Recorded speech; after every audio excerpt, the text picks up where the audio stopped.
말씀 보겠습니다. 고린도후서입니다. 고린도후서 6장 14절로 7장 1절까지의 말씀입니다. 성경 신약성경 고린도후서 6장 14절로 7장 1절까지.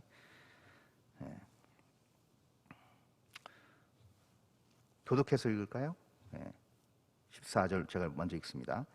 너희는 믿지 않는 자와 멍에를 함께 매지 말라. 의와 불법이 어찌 함께하며 빛과 어둠이 어찌 사귀며 어찌 조화되며 믿는 자와 믿지 않는 자가 어찌 상관하며 하나님의 성전과 우상이 어찌 일치가 되리요. 우리는 살아계신 하나님의 성전이라. 이와 같이 하나님께서 이르시되 내가 그들 가운데 거하며 두루 행하여 나는 그들의 하나님이 되고 그들은 나의 백성이 되리라.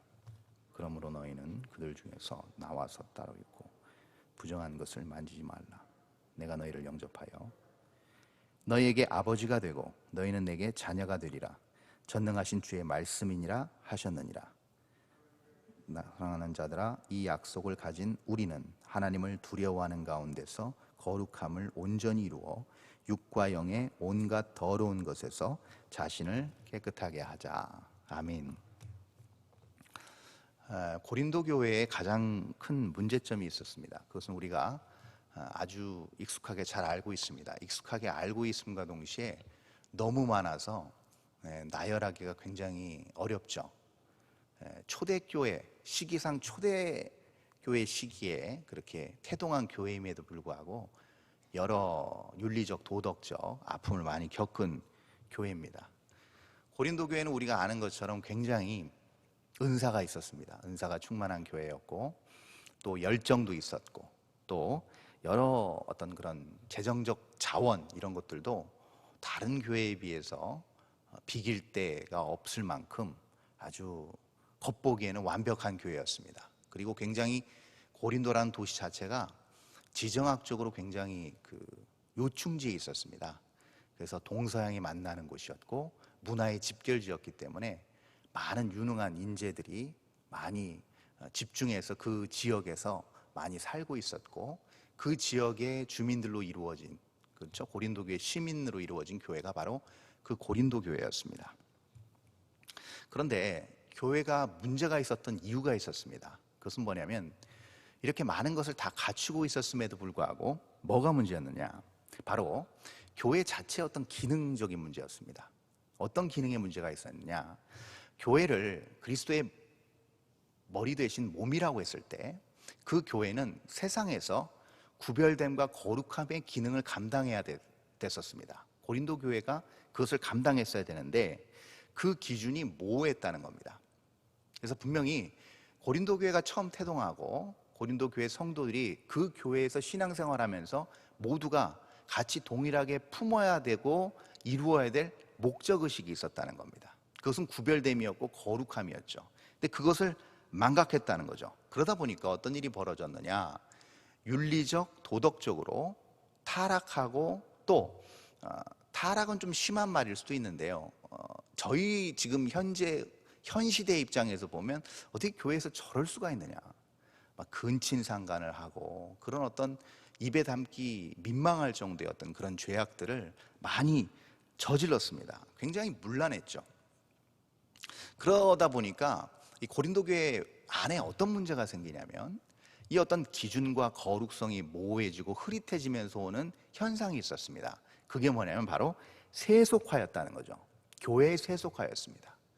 그 고린도 교회뿐만이 아니고 교회의 역사를 보면 우리가 잘 알 수 있습니다. 그것은 뭐냐면 우리는 보통 세속화는 어느 정도 교회가 규모를 갖추고 어느 정도 역사가 어느 정도 되고 그리고 교회가 세상에서 어느 정도 어떤 물리적 영향을 나타낼 정도의 규모로 성장했을 때 자칫 오만해지고 방종에 빠져서 교회가 세속화되는 것이 아니냐라고 판단해 볼 수도 있겠지만 고린도 교회의 경우를 봤을 때는 그렇지가 않습니다. 그렇죠?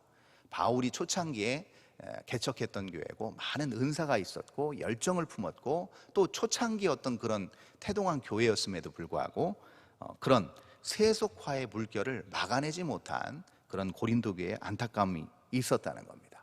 자, 그러면 자, 고린도 교회가 그런 교회였을 때 이 세속화가 문제라고 했을 때, 자, 이 설교를 들으시는 모든 성도 여러분과 제가 한번 그러면 하나 짚고 넘어갈 게 있습니다. 그게 뭐냐면, 그러면 도대체 세속화는 무엇인가?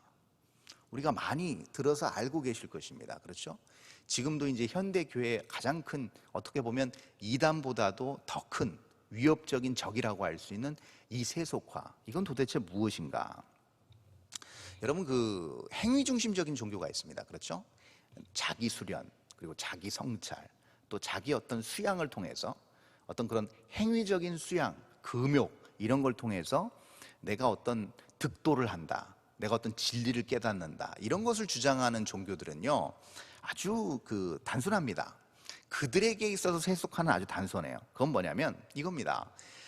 자기가 어떤 수련을 하고 수양을 하고 자기 자신을 어떤 심신으로 단련해서 어떤 경지에 이르는 그런 것을 주장하는 사람들은요, 자기들이 그것을 하는 것을 자기들의 바운더리, 자기의 수양, 자기의 수련의 바운더리를 넘어가면 그게 세속화입니다.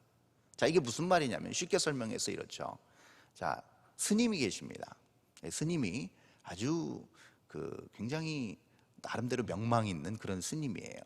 그리고 열심히 또 나름대로 수련을 하는 그런 스님이었습니다. 존경받는. 근데 그 스님이 절에 계시다가 이 속세로 내려옵니다.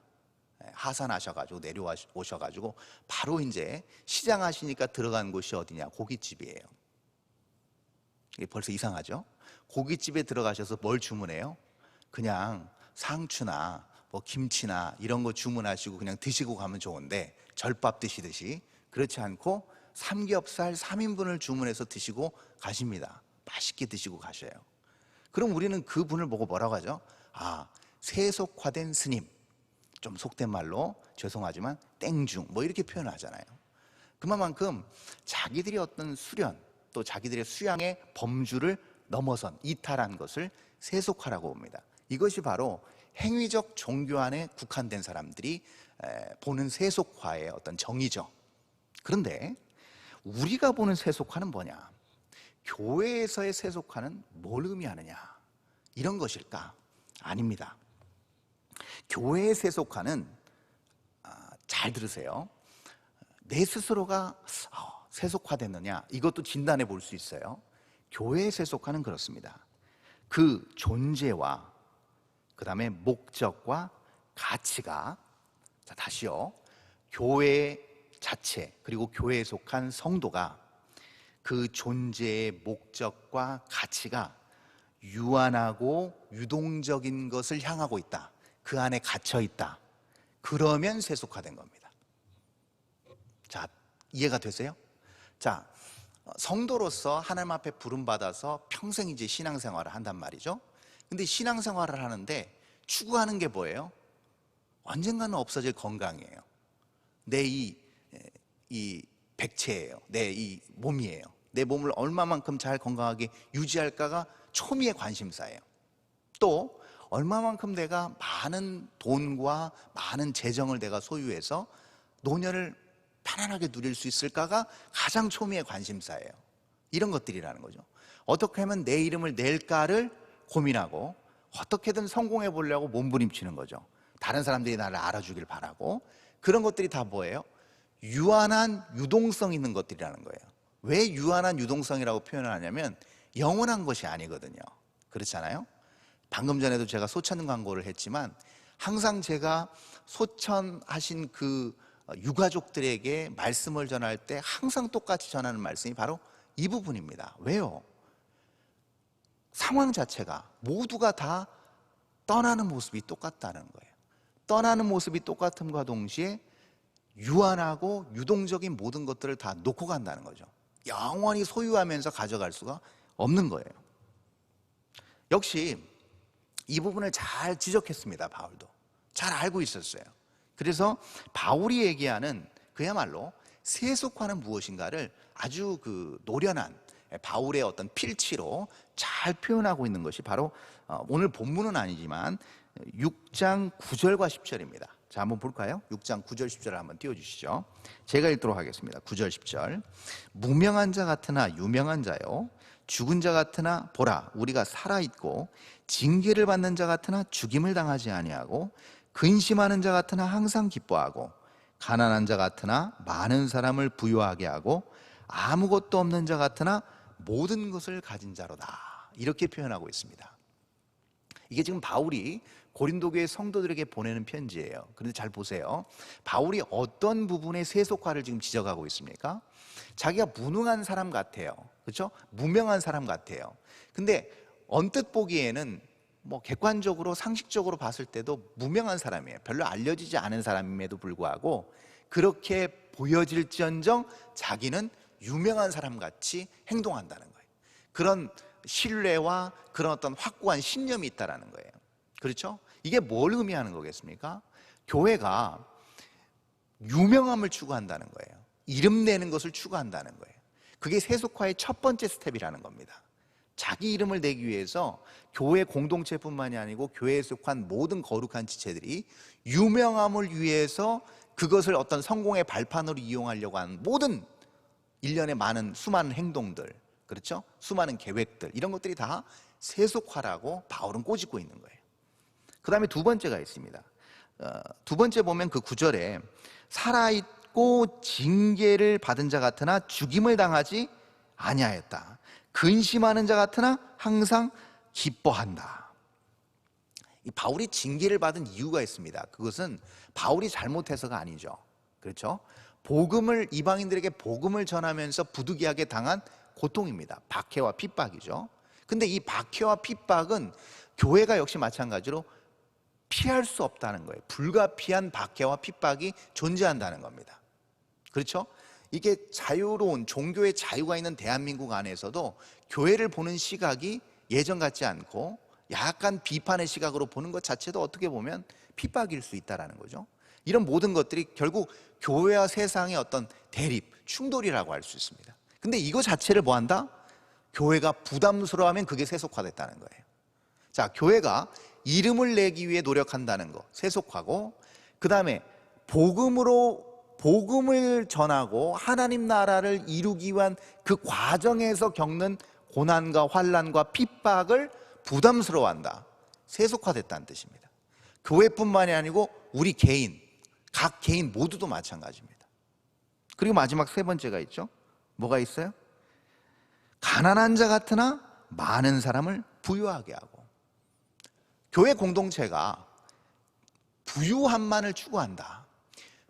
어떤 물질적 윤택함만을 추구한다. 세속화된 겁니다.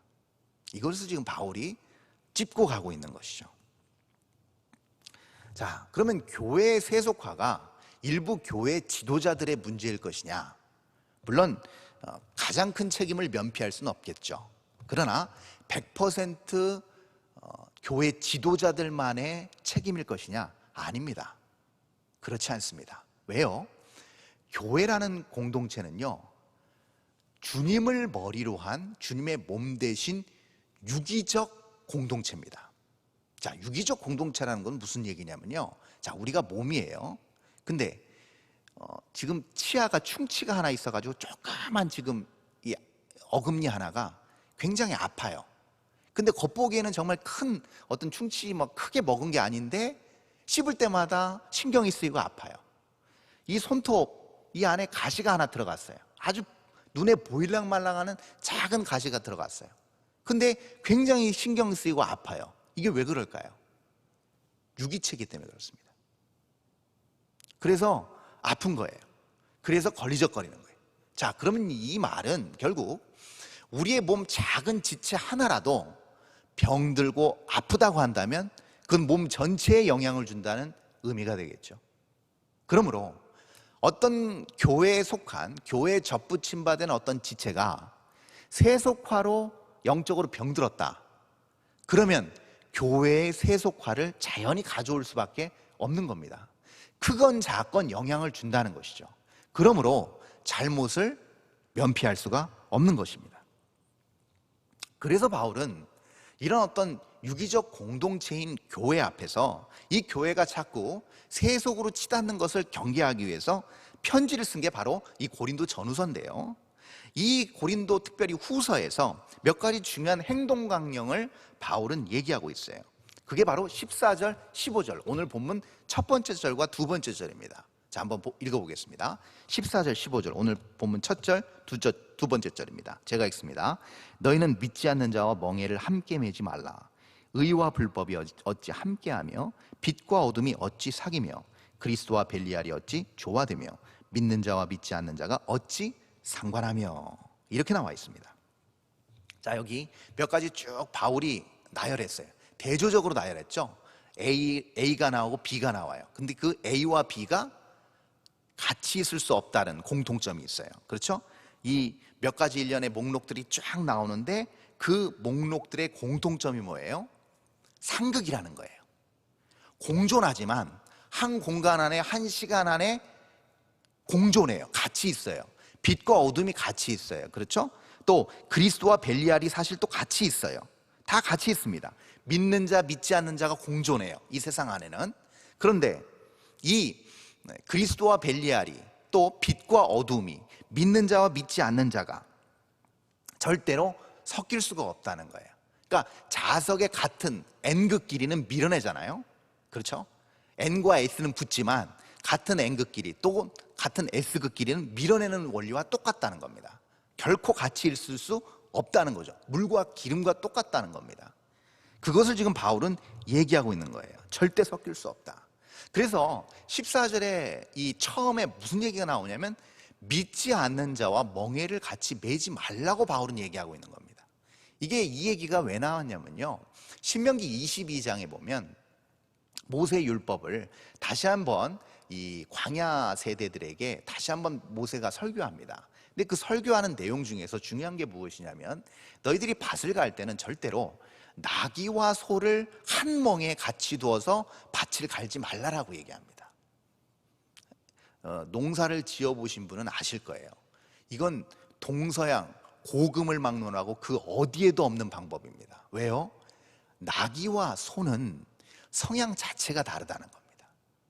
같이 발맞추어서 멍에를 맬 수 있는 성향이 아니라는 거예요. 본능적으로 서로 따로 논다는 겁니다. 그러므로 멍에를 같이 맬 수도 없을 뿐만 아니라 농사를 망칠 수밖에 없다는 거예요. 상극이라는 것이죠. 즉 공존하지만, 이 얘기는 무슨 얘기냐면 공존하지만 동역은 안 된다는 겁니다. 이거 굉장히 중요한 개념이죠. 자, 그러면 여기서 우리는 중요한 것을 알게 돼요. 자, 우리는 직장에도 나갑니다. 직장에서 근무하고 열심히 일하죠. 또 학교에 가서 공부도 합니다. 그렇죠? 직장 또는 학교에서 안 믿는 사람들과 같이 근무하고 또 안 믿는 사람들과 같이 공부해요. 내 옆자리에서 같이.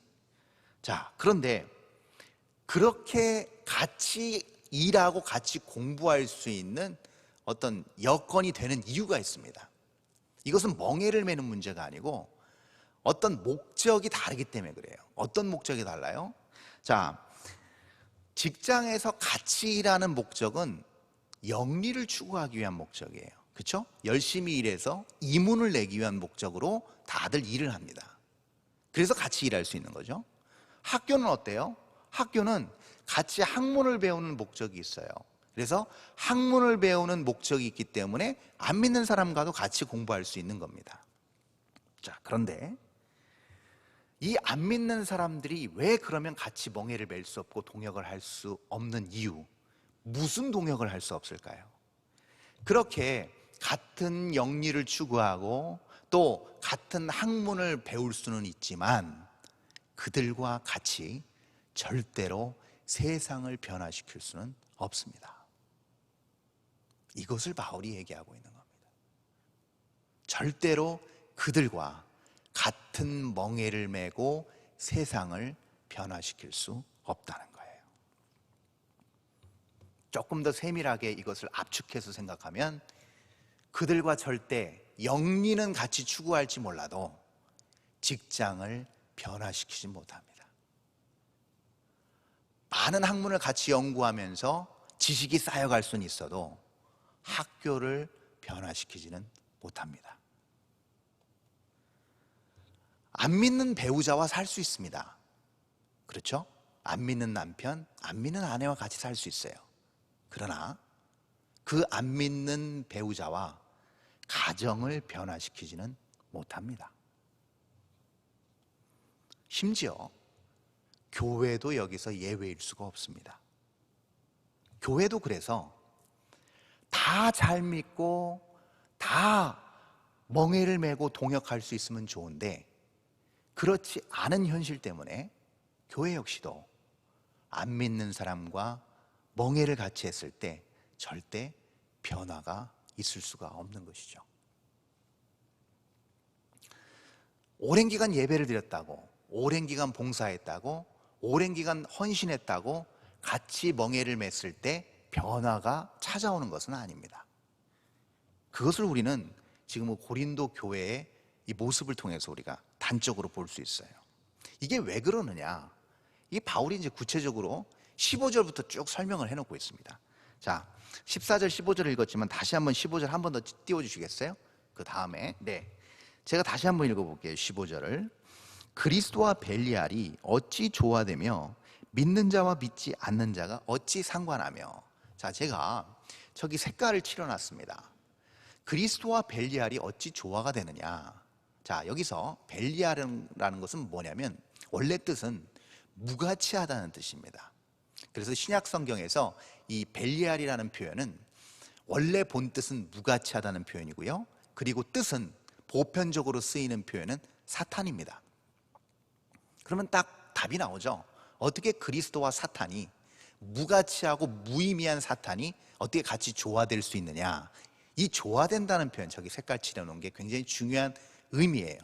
이 조화된다는 표현의 원래 본 뜻은요, 하모니예요. 좀 더 구체적으로 피부에 와닿게 설명드리면 심포니입니다. 여러분, 심포니 하면 뭐가 떠오르세요? 오케스트라가 떠오르죠. 자, 그럼 생각해 보세요.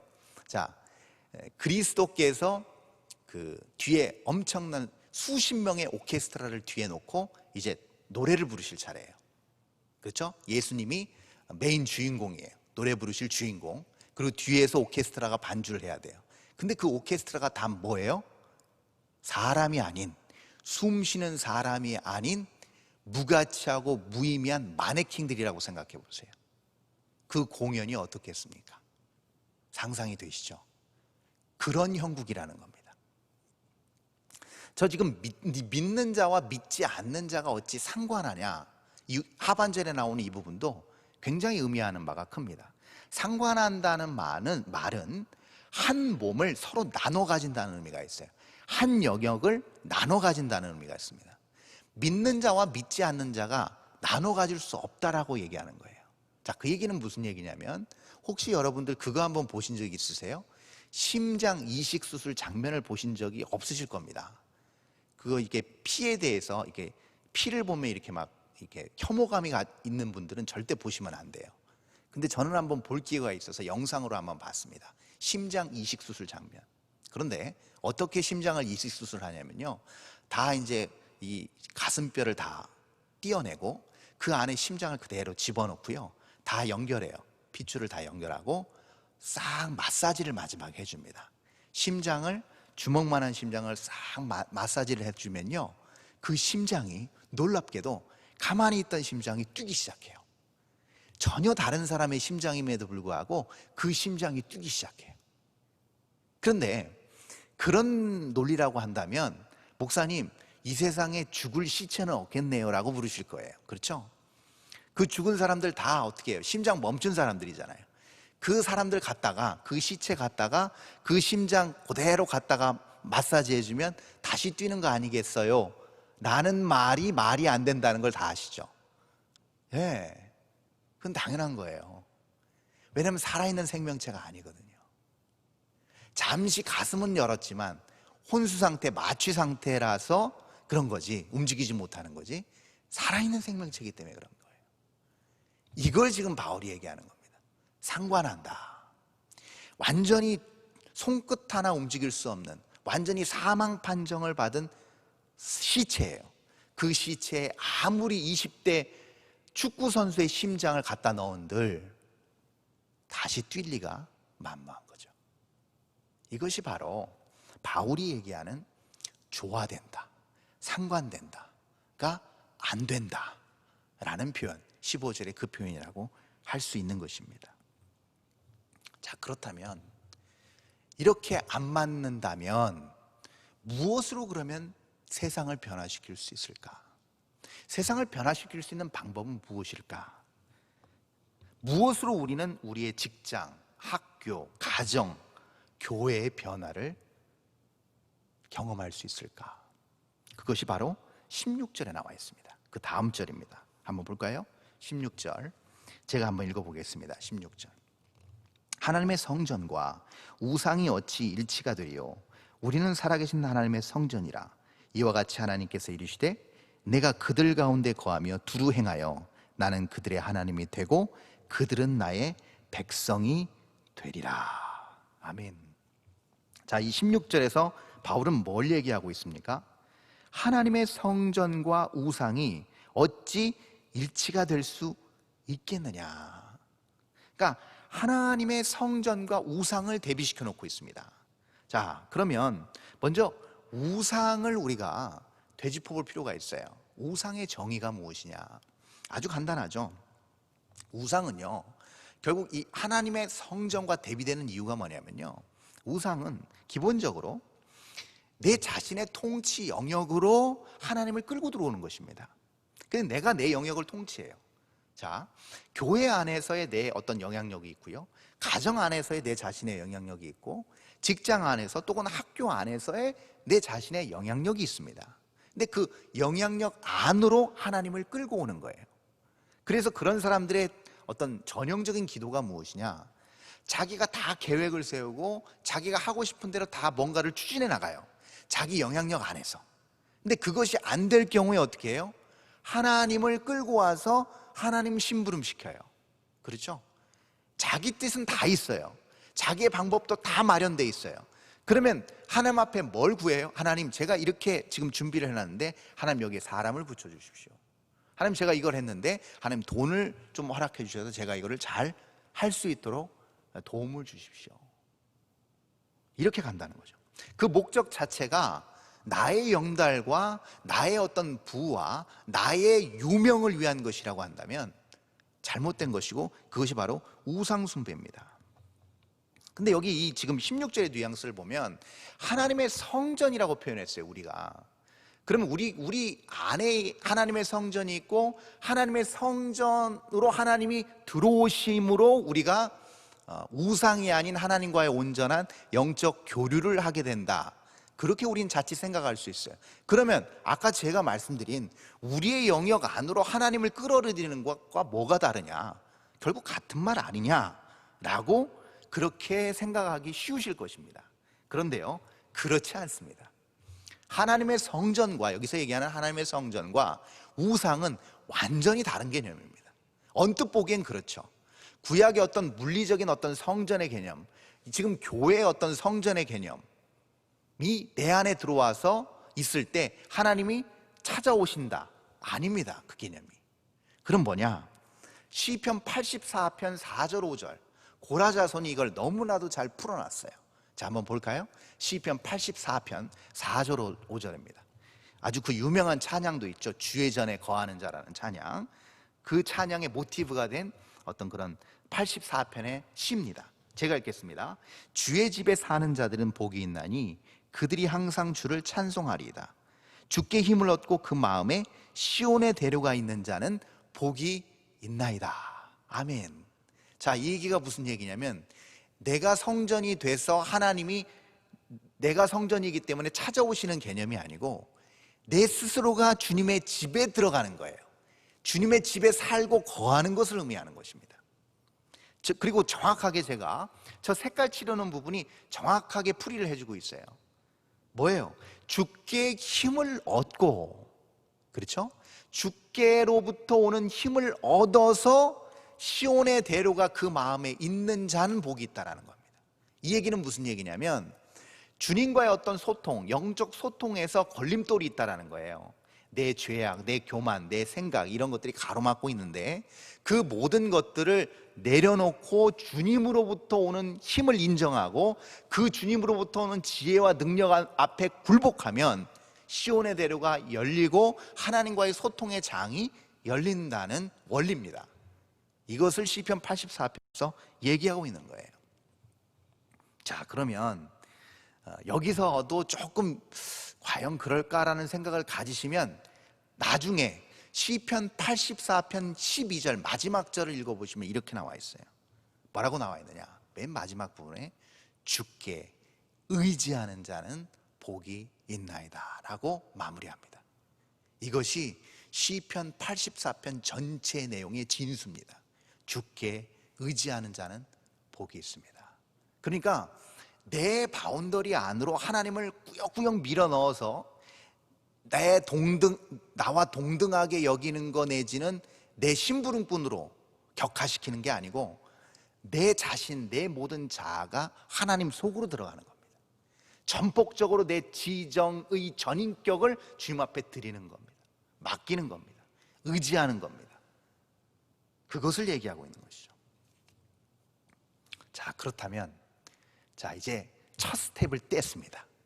전폭적으로 전인격적으로 하나님을 의지했을 때 그것이 어떤 변화의 중요한 출발점이 된다고 한다면 그럼 본격적으로 어떤 방법으로 변화가 일어날까? 내 자신의 변화, 내 가정의 변화, 내 직장의 변화, 내 모든 속해 있는 교회와 부서의 변화가 그러면 어떻게 일어날까? 바로 본문 맨 마지막 7장 1절에 그 실마리가 나와 있습니다. 자, 한번 마지막 절을 한번 다 함께 읽어볼까요? 중요한 구절이니까요. 자, 다 함께 읽습니다. 시작. 그런즉 사랑하는 자들아, 이 약속을 가진 우리는 하나님을 두려워하는 가운데서 거룩함을 온전히 이루어 육과 영의 온갖 더러운 것에서 자신을 깨끗하게 하자. 자, 여기서 중요한 부분이 있어요. 우리가 제가 색칠은 안 해놨지만 중요한 부분 17절과 18절 바로 앞 두 절과 연결되어지는 부분, 그게 뭐냐면 바로 이 약속이라는 겁니다. 7절에 사랑하는 자들아, 이 약속을 가진 우리는, 이게 분명하다는 거죠.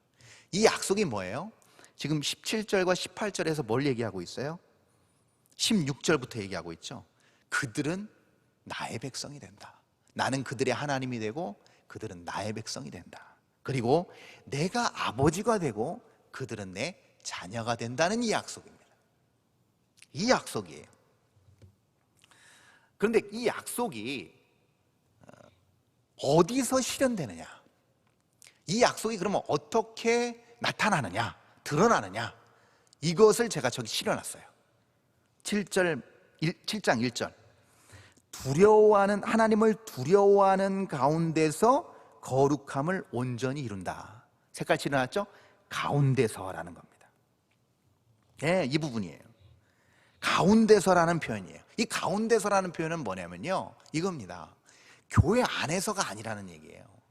교회 밖에서를 얘기하는 겁니다. 내가 교회 밖에서 생활하는 모든 공간, 모든 시간을 의미해요. 그 가운데를 말하는 겁니다. 하나님을 두려워한다는 것은 예배 때, 기도 때, 교회에서 어떤 거룩한 예식을 할 때가 아니라는 겁니다. 그때만으로 국한되어 있는 게 아니고 언제라는 거예요? 모든 시간과 장소에서 그분을 의식하는 겁니다. 네. 그래서 기능적으로 나는 목사니까, 기능적으로 나는 장로니까, 기능적으로 나는 권사니까 교회에 와서는 목사처럼 장로처럼 권사처럼 하고, 이제 교회를 떠나는 순간 그 기능직이 이제 유효하지 않으니까 내 집에서, 직장에서, 학교에서는 전혀 그 직분과는, 그 역할과는 무관하게 살아가는 것, 그것은 하나님을 두려워하는 신앙인이 아니라는 결론에 도달하게 되는 거죠. 그렇죠? 그걸 얘기하는 거예요. 그것을 바울은 조금 더 구체적으로 아주 간결하게 표현했습니다. 그게 그 유명한 로마서 12장 1절이에요.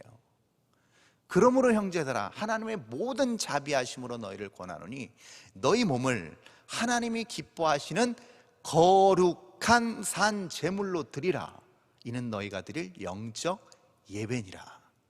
거룩함 산 제물로 내 몸을 드린다는 표현은 뭐냐? 내 인생 전체, 전역, 전시를 드린다는 겁니다. 그럴 때 그것이 영적 예배가 된답니다. 그것이 신앙생활이라는 거고, 그것이 바로 거룩한 삶이라고 성경은 시종일관 동일하게 얘기하고 있습니다. 사실 고린도 교회처럼 그동안 한국 교회도 예배나 봉사나 또한 여러 헌신, 그런 것으로 자기 어떤 개인적인 삶, 개인적인 영역에서 미처 이루지 못한, 해내지 못한 거룩을 면죄부 마냥 그런 헌신이나 봉사나 예배로 때우는 경우가 간혹 있었습니다. 내 삶이 온전히 하나님 앞에 드려지지 못한 삶이라는 걸 알죠. 왜 모르겠어요? 부족한 우리 모두는 다 알고 있습니다. 근데 그것을 내가 얼마만큼 하나님 앞에 물질로, 또는 얼마만큼 내가 시간으로 드리고, 얼마만큼 예배에 열정적으로 참여하고, 얼마만큼 많은 간절한 기도를 드리냐로 면피하고 그것을 면죄부 마냥 생각하고 넘어갔다는 겁니다. 실제로 그런 것들이 있어 왔어요. 만약에 그렇지 않다면 말이죠, 이것을 동의 안 하실 수도 있어요. 근데 이것이 왜 그러냐면요, 이게 맞물려 있어요. 뭐와 맞물려 있냐면 교회의 궁극적인 저력과 맞물려 있습니다. 교회가 이 세상에서 빛과 소금의 역할을 감당해야 되는 진정한 궁극적 영향력과 맞물려 있어요. 그래서 교회는 주님이 알아서 하시는 게 아니고 교회에 속한 모든 지체가 그 가운데에서 거룩하게 사는 겁니다. 그럴 때 진정한 교회의 저력과 힘이 나타나는 거죠. 그러나 작금의 현실이 그렇지가 않다라는 거죠.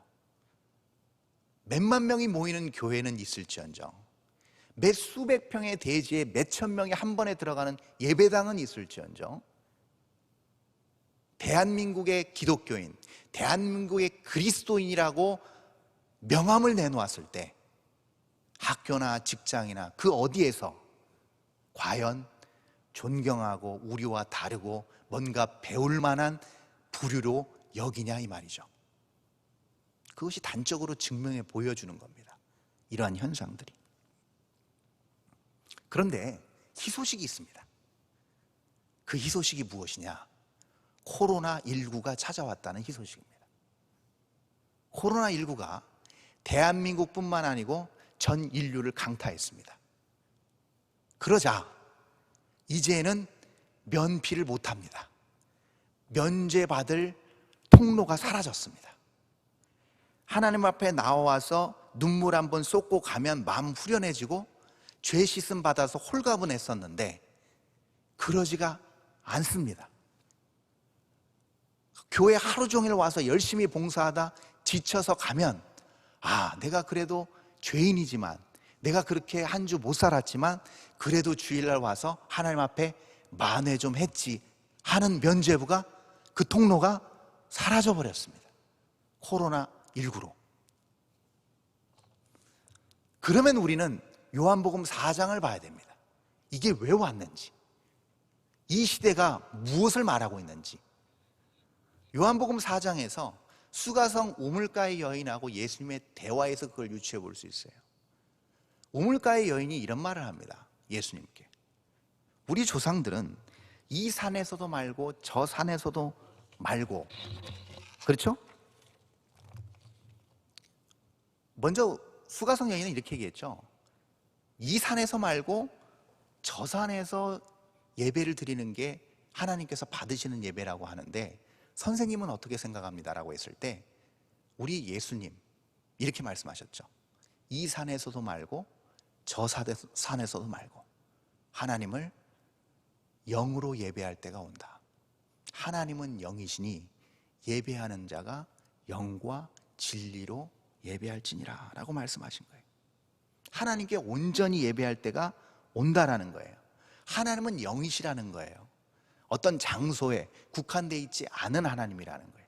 우상처럼 그 앞에서 뭔가 삼천배를 하고 수많은 것을 재물을 갖다 바쳐서 뭔가를 내가 면죄를 받고 내가 그것 때문에 마음이 후련해지는 게 아니라는 겁니다.